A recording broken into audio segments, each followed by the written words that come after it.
Join us as we delve into the chilling events of one terrifying night in Padre Pio's seminary.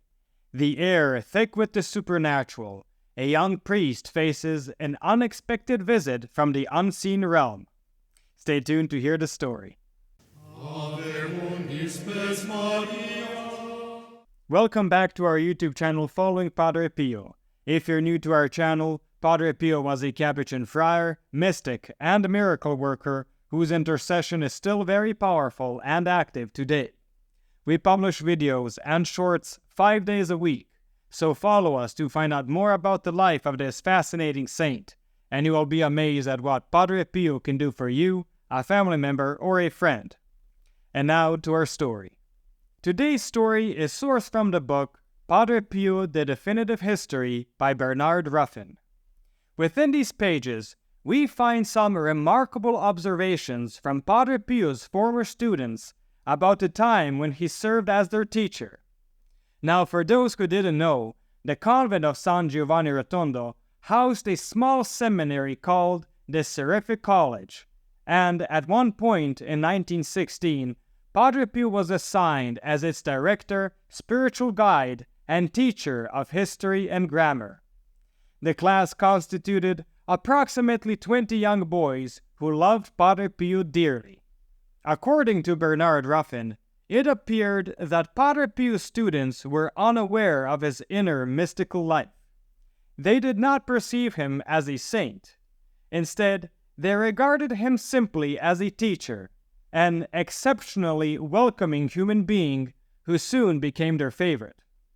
However, despite being their favorite, Father Aurelio from St. Elia a Pianici, a student of Padre Pio from 1916 to 1918, between the ages of 12 and 14, later recollected that Padre Pio was not the best teacher in the world.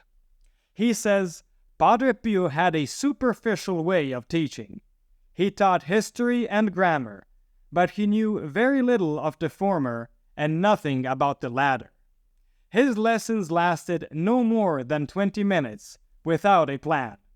He wasn't strict, not even during exams. He let the boys do as they pleased. Father Aurelio also recalls that there was something special about the teacher with dreamy eyes and a beautiful smile.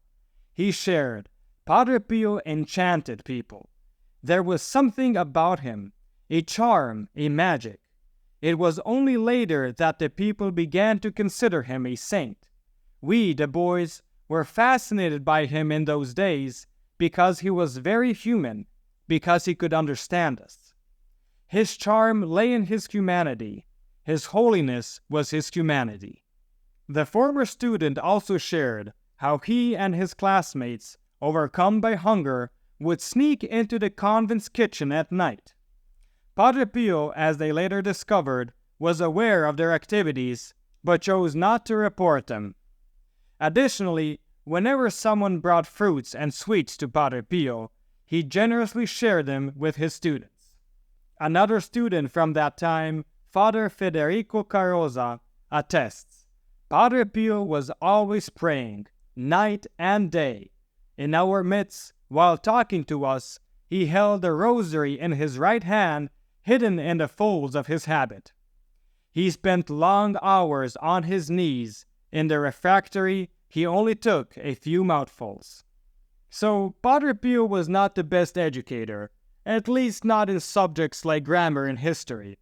However, he sincerely loved his students and was devoted to their spiritual guidance. He taught the young seminarians the importance of spiritual preparation before receiving the Holy Eucharist and how to make a proper thanksgiving afterward.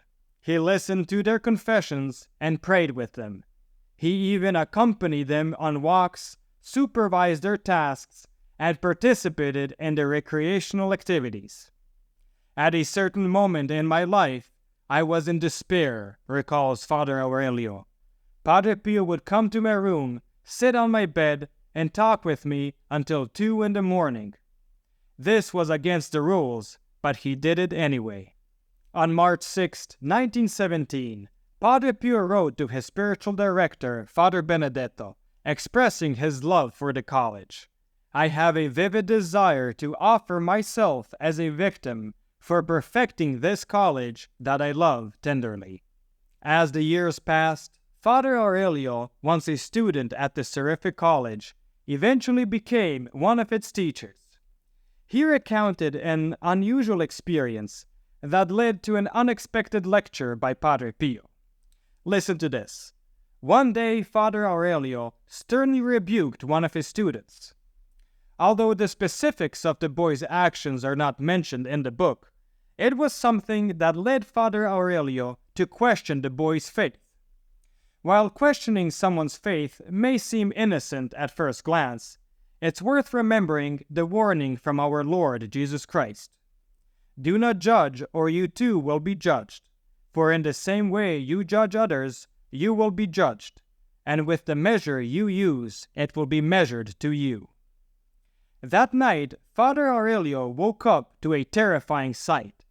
A dark figure stood in his cell, breathing on him with a foul breath. Objects in the room began to fall to the floor.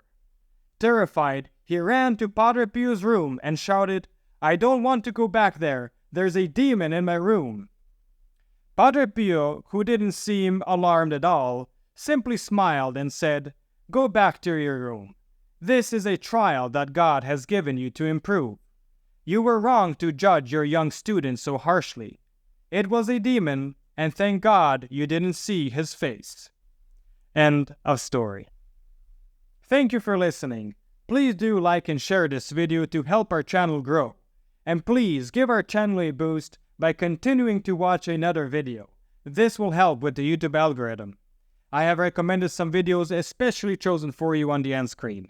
Or just click on one of the links in the description below for a full selection of great Padre Pio stories or our playlist of Padre Pio Thoughts for the Day.